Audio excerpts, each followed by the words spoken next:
Most people think crashes begin when markets start falling, but by then, it is usually too late.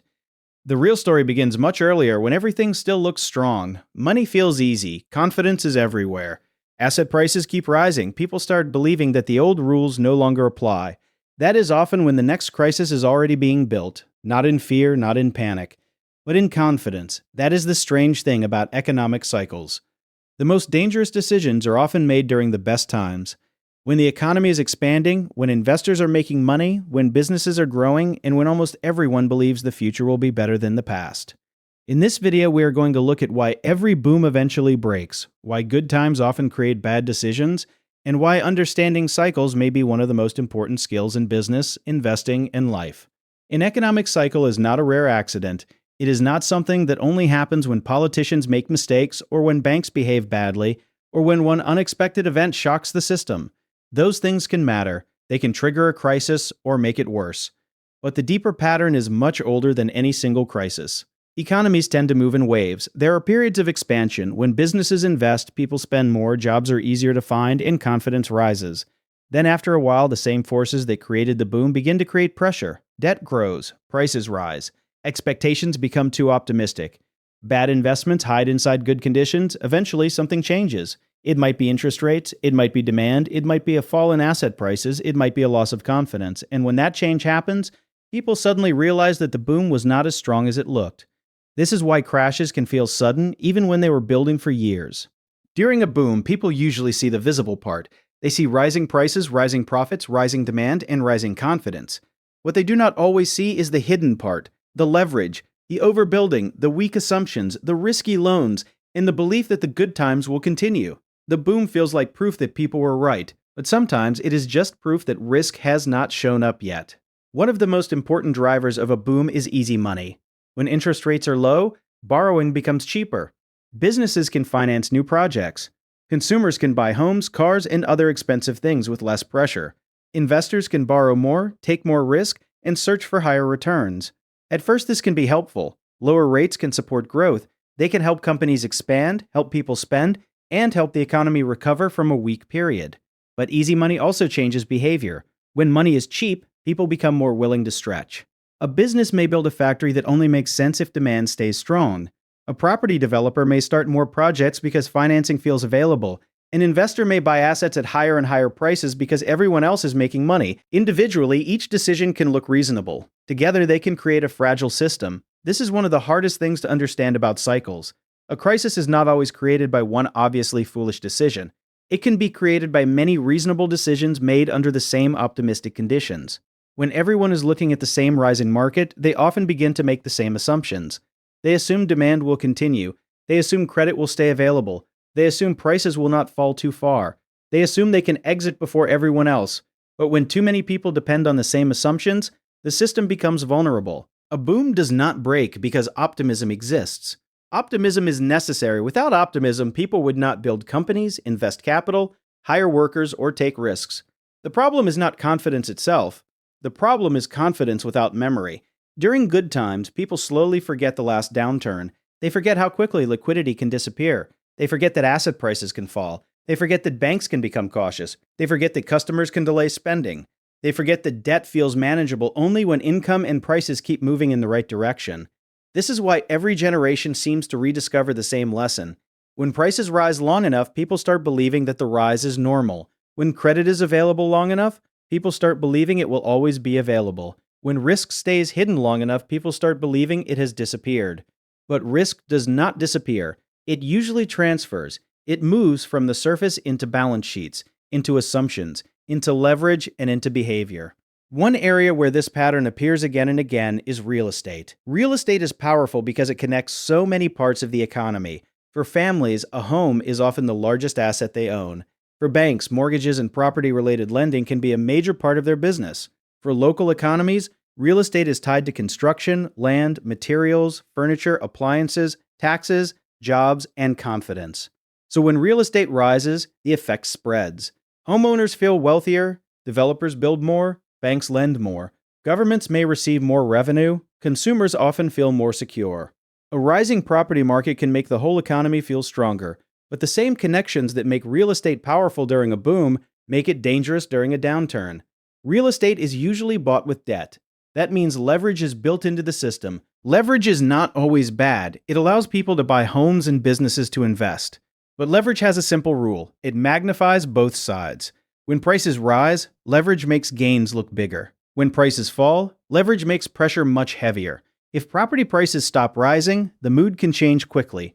Developers become cautious, banks tighten lending, buyers wait, sellers resist lowering prices at first, then some are forced to sell, construction slows. Related industries weaken, households that thought they were wealthy may suddenly feel exposed. This is why real estate cycles can affect much more than property owners. They can affect banks, jobs, consumer spending, business investment, and the general feeling of safety in the economy. But real estate is only one example. The same cycle can happen in stocks, technology, commodities, startups, or any area where rising prices and rising confidence begin to reinforce each other. The pattern is often similar. A real opportunity appears, people notice it, capital flows in, early investors make money, their success attracts more attention, more people enter, prices rise. Stories become more exciting, skeptics look foolish for a while, then the story becomes too clean. People stop asking what could go wrong. They begin to explain high prices with better narratives. They say this market is different. This technology is different. This generation is different. This time, the old limits no longer matter. Sometimes there really is something new, but even real innovation can become overpriced. A good idea can still become a bad investment if people pay too much for it. A strong economy can still become fragile if too much debt is built on top of it. A real trend can still become a bubble if expectations move faster than reality. This is where psychology becomes just as important as economics. Markets are not moved only by numbers. They are moved by human expectations. When people believe prices will rise, their behavior can help prices rise. They buy earlier, they borrow more, they take more risk. Their actions support the trend, which then seems to confirm their belief. But the same thing can happen in reverse. When people believe prices will fall, they delay, they sell, they reduce risk. Banks become cautious, businesses cut spending, consumers save more. The decline then confirms the fear. This is why cycles can become self-reinforcing. Confidence creates expansion, fear creates contraction. And because people are social, they rarely make these judgments alone. They look around, they watch what others are doing. They listen to stories. They compare themselves to friends, competitors, neighbors, and strangers online. In a boom, caution feels expensive.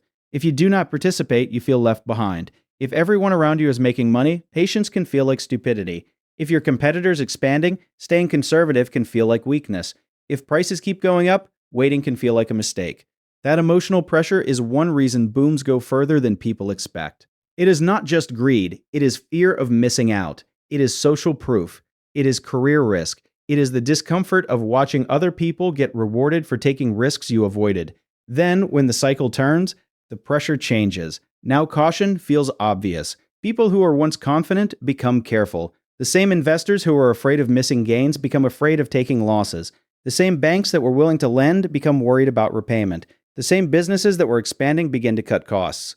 This is why economic cycles can feel so extreme. People do not change their minds slowly. They often change them together. The question is, can governments or central banks stop this? They can influence the cycle. They can lower interest rates, raise interest rates, increase spending, provide liquidity, regulate banks, and try to support confidence. These actions matter.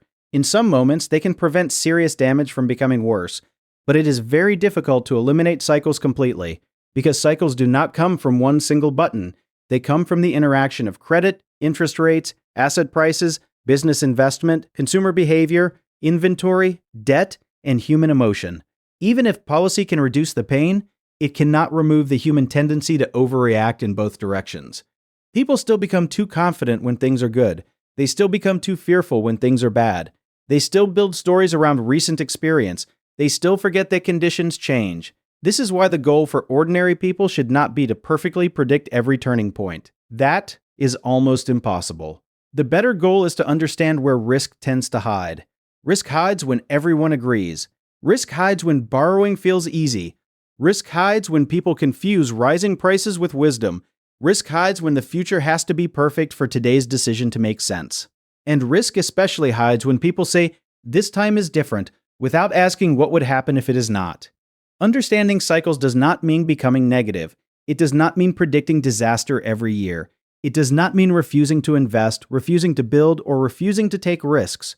A person who is always pessimistic will miss many opportunities.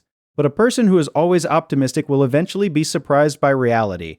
The point is not to avoid risk completely. The point is to respect it before it becomes visible. For individuals, this has practical meaning. In good times, do not mistake favorable conditions for personal genius. If your investments rise, ask how much came from skill and how much came from the overall market. If your business grows quickly, ask whether demand is durable or simply helped by easy money and strong sentiment. If your income rises, do not assume it will rise forever. Good times are the best time to build a margin of safety. That means keeping some liquidity, avoiding debt that only works in perfect conditions, being careful with commitments that depend on permanent growth, thinking about what could go wrong before everyone else is forced to think about it. This may sound conservative during a boom, but during a downturn, it can become freedom. A margin of safety gives you time. It gives you choices. It allows you to stay calm when other people are forced to react. And in bad times, the lesson is different. Do not assume the world is ending simply because everyone is afraid. Downturns are painful, people lose jobs, businesses fail, wealth declines, confidence gets damaged. None of that should be minimized. But downturns are painful, people lose jobs, businesses fail, wealth declines, confidence gets damaged. None of that should be minimized. But downturns also clear excess. They expose weak assumptions. They reduce prices. They force discipline. They reset expectations. The seeds of the next recovery are often planted when the mood is still dark. This is why the best thinkers are rarely controlled by the emotion of the moment. They do not become careless in a boom, and they do not become hopeless in a downturn. They understand that cycles are part of the system. Good times create the conditions for bad times. Bad times create the conditions for recovery. The cycle does not repeat in exactly the same way, but human behavior often rhymes. So the next time everything feels easy, pay attention. Ask what people are ignoring. Ask what assumptions have become too popular. Ask who depends on prices never falling, credit never tightening, or demand never slowing. And the next time everything feels terrible, pay attention again. Ask what has already been corrected. Ask what expectations have become too negative. Ask whether fear is now hiding the next opportunity. The purpose of understanding cycles is not to become a fortune teller. It is to become less fragile. It is to make decisions with a wider view of time. It is to remember that the present moment, whether exciting or frightening, is never the whole story. Every boom contains the beginning of its own weakness. Every downturn contains the beginning of its own repair. And the people who survive cycles best are not the ones who predict every turn. They are the ones who stay humble when confidence is high and stay patient when fear is everywhere. Because crashes are rarely born in panic.